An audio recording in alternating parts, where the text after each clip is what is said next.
Hey friends, did you know that doubt is not actually the opposite of faith? I want to talk to you about doubts today, and I want to share with you the one-line prayer that comes from this dad in the Bible that's full of doubt, but I actually like to pray it pretty often. We all struggle with doubts all the time, quarantine time, normal times, always doubts about all sorts of big time stuff, heavy stuff, serious stuff. We doubt what's going to happen. We even doubt all sorts of kind of silly stuff. Honestly, I doubt whether they're ever going to stop making more Fast and Furious movies. Also doubt, I hate to say it, as a lifelong Vikings fan, I do have doubts if my team can ever win a Super Bowl because we are 0-4 in Super Bowls. It feels really weird to be in this season right now. For the first time in my life, I have these deep doubts about whether what I order from Amazon will actually ship in time, right? For the first time ever, they're not reliable to get stuff here in time. But I understand. I give them grace. There's a great prayer, though, about doubt. So love this story. It's a story of a dad, so I can relate. But I think you'll love it. It comes out of one of the stories of Jesus' life. It's a true story out of Mark's story, and it's chapter 9 of Mark. So Jesus, he walks up and he sees a bunch of his disciples and a bunch of the religious teachers, and they're arguing. So I don't know if you've ever walked into the room and you're like, whoa, we can cut the tension with the knife. People are fighting and debating. And so Jesus says, hey, what's going on? What are you fighting about? And this dad speaks up. He says, so listen, Jesus, I brought my son. He's been actually possessed by a demon ever since he was a kid. So that's pretty intense. And he says, but none of these people have been able to cure him. And the disciples have tried, but they can't seem to drive the demon out. And the religious teachers are arguing. And so he's like, I don't know what to do. My son's been like this since birth. And, the dad's just desperate. He goes, so if you can do anything, Jesus, but if you can do anything, I wish you would. And, I know what it's like as a parent, man. You would do anything for your kid, and you get desperate and you just say, I don't know, just please, there's anything you can do. So it says, if you can do anything. And I like Jesus' answer. He actually goes, if I can, right? I mean, that's just such a human moment. Jesus goes, if I can, right? Do you know who you're talking to? No, he says, if I can. And then he says this great promise. He says, listen, everything is possible for the one who believes. And I think he just looked that dad in the eye and just said it so compassionately. Anything's possible for the one who believes. And then the dad responds with this great one-line prayer that I prayed so often in my life. He says, I do believe, Jesus. Help me overcome my unbelief. In the Message version, he says, I believe, help me with my doubts. And maybe you hear that and you go, that's such a contradiction, right? But I love that those two things exist together. I believe, help me with my unbelief. Because I absolutely have always believed, listen, doubt is not the opposite of faith. Disbelief is the opposite of faith, but doubt is not. And so I picture all my doubts that I have, doubts with God, doubts with life, doubts with myself, and all the faith that I have, and they just live in this intertwined kind of mess. John Ortberg, he's a great California pastor and author. I love all his books. He has one called No Doubt, K-N-O-W, No Doubt. He says it this way. I've always loved this one. He says, I must have truth, therefore I doubt. Without doubts, I'd just be another one of those suckers that P.T. Barnum says is born every minute. When people of faith are not willing to let doubt make its case, bad things can happen. Whoa, you might have to chew on that one. He says people of faith need to have doubts and let them make their case.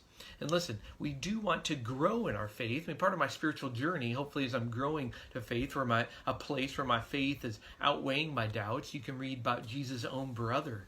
James says in his letter that when you ask God for things, it's better when you're actually believing and not doubting.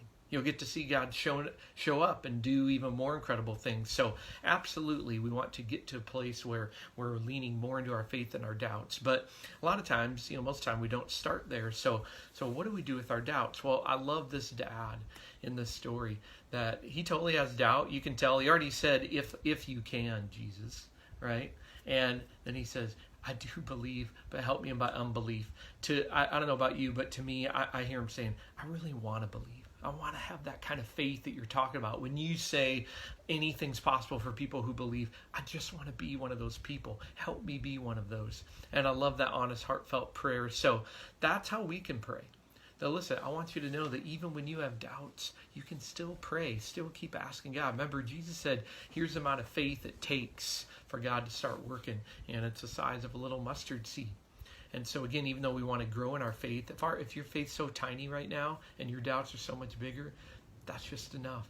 It's just enough to be asking. And, I think of how many times in my life, and I literally will pray those words. I'll say, I believe you can do this, God, and help me in my unbelief. And I've prayed that about jobs, about finding a home. This house that I'm in is just a huge, miraculous answer to prayer that I had a lot of doubts about. Just so many times in my life, I've seen God show up in ways that totally fly in the face of all my doubts. So what do we do with our doubts? Get super practical, all right? First thing is just be totally honest with God about them, okay? You don't have to hide them, just like this dad was. He's looking Jesus in the face saying, I know you're right in front of me. I still got some unbelief, so help me. So you can do that. And listen, all these great men and women of faith in the Bible, we think of them as these faith superheroes. They had doubts, man. Abraham did, and Moses did, and all the disciples. And so if you have doubt, you're in great company. It's super normal. But call them out. Be honest with God about them. This week I've been sharing with you different prayers from the Bible, but often also different kind of rock songs in our culture about doubt and faith. And one of the most powerful is from U2. I love U2. My youngest brother doesn't really like them, but I love them. Big fan of seeing them live. And, I believe that they have a strong faith. And I like Bono's lyrics because I think they're so honest and searching. That he doesn't have this like unshakable faith where he can just talk about God all the time. He's really searching. And of course, one of their most famous songs ever, I Still Haven't Found What I'm Looking For. What a powerful song of spiritual searching. If you know or remember the lyrics, he says, I believe in the kingdom come, that all the colors will bleed into one. But yes, I'm still running. He says, you broke the bonds, you loosened the chains, you carried the cross of my shame. You know I believe it, but I still haven't found what I'm looking for. And in that song, I hear the cry of that dad in Jesus' story where he's like, I believe it, I know you've done it, and I want to believe it, but I'm still searching. Help me wrestle through my doubts. And so I tell you, be honest with your doubt. Here's my second challenge for you. I want you to doubt your doubts. You need to doubt your doubts. Listen, how come we tend to believe our doubts so much? Why do I always put so much credence in all of my doubt? I think I've got these great case for my doubts. So I say, here's what I believe about my doubts. Here's who God is. Yeah, let me put more stock in my doubts versus my limited perspective versus who God is. So doubt your doubts. Don't always give your doubts the benefit of the doubt. Instead, let's lean into actually believing in who God is. That rather than always seeking to confirm my doubts, see, I told you that wasn't going to happen. Why aren't I seeking for God to just reveal himself more? I challenge you, I dare you to do that. And here's the last one, you can have doubts, own them, bring them to God, but don't let your doubts turn into despair. Because there's a difference. Doubt is being uncertain. Doubt is having unanswered questions. But despair is giving up because of my doubts. And I'll be honest, it's easy in this time we're in right now to give in to despair, to say my doubts make me want to give up. But don't let your doubts lead to despair. You can do something with them. You can doubt them. You can bring them to God. You can work through them. You can pray through them. Real faith coexists with doubt.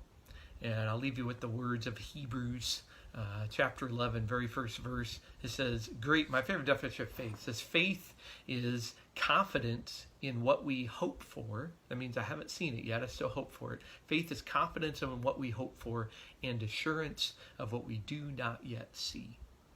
I don't see it, but I hope for it. I have faith in it, even when my doubts are there. So go out there, live out your doubts, but keep asking. Keep doubting your doubts. And let's have faith in what we cannot see.